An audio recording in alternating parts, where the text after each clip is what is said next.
അത് black and വൈറ്റിൽ എടുക്കുക ഇതൊരു കാലഘട്ടത്തിന്റെ സിനിമയാണ്. സിനിമ ഇല്ലാതിരുന്ന ഒരു കാലമായിരിക്കും അല്ലേ?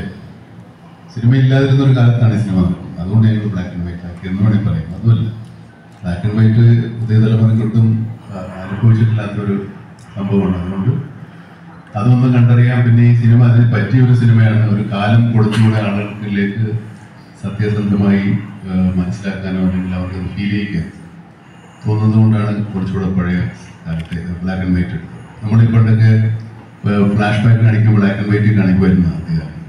അങ്ങനെയാണ് ഞങ്ങൾക്ക് അതിൽ നിന്നൊരു പ്രചോദനം ഉണ്ടായത്. പിന്നെ ഒരുപാട് സിനിമകൾ വന്നിട്ടുണ്ട്. ഇപ്പോഴും സിനിമകൾ എടുക്കാതിരിക്കുന്നില്ല ആളുകൾ. ബ്ലാക്ക് ആൻഡ് വൈറ്റ് സിനിമ നമ്മുടെ ഒരു നൊസ്റ്റാൾജിയല്ലേ, ഒരു അത് പല ബോളിവുഡ് സിനിമ, ഫിലിം മേക്കേഴ്സിനും ഒക്കെ ഉണ്ട്. വലിയ സിനിമകൾ, ഓസ്കർ അവാർഡ് കിട്ടിയ സിനിമകളൊക്കെ ഉണ്ട്. ഈ അടുത്ത കാലത്ത് എന്താ 5-8 വർഷം മുമ്പ് ആർട്ടിസ്റ്റ് എന്ന് പറയുന്ന സിനിമ ബ്ലാക്ക് ആൻഡ് വൈറ്റ് 35 അങ്ങനെ. അപ്പൊ അത് അത്രത്തോളം ആലോചിച്ചിട്ടല്ല, നമ്മുടെ ഒരു ആഗ്രഹത്തിലൂടെ ബ്ലാക്ക് ആൻഡ് വൈറ്റ് സിനിമ നമുക്കും വേണ്ടി വരണം. വേണ്ടേ?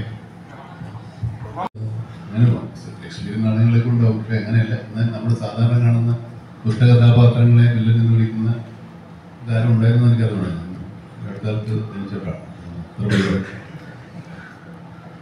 സിനിമയിൽ ആ കഥാപാത്രത്തിന് ഒരു മിസ്റ്ററി ഉണ്ട്, ഭയങ്കരമായ മിസ്റ്ററി ഉണ്ട്. അത് പക്ഷെ നമ്മളിവിടെ നിന്ന് ഇപ്പോൾ പറഞ്ഞാലും, നിങ്ങൾ സിനിമ കണ്ട് ആരോടെങ്കിലും പറഞ്ഞാലും അത് പിന്നീട് കാണാൻ പോകുന്ന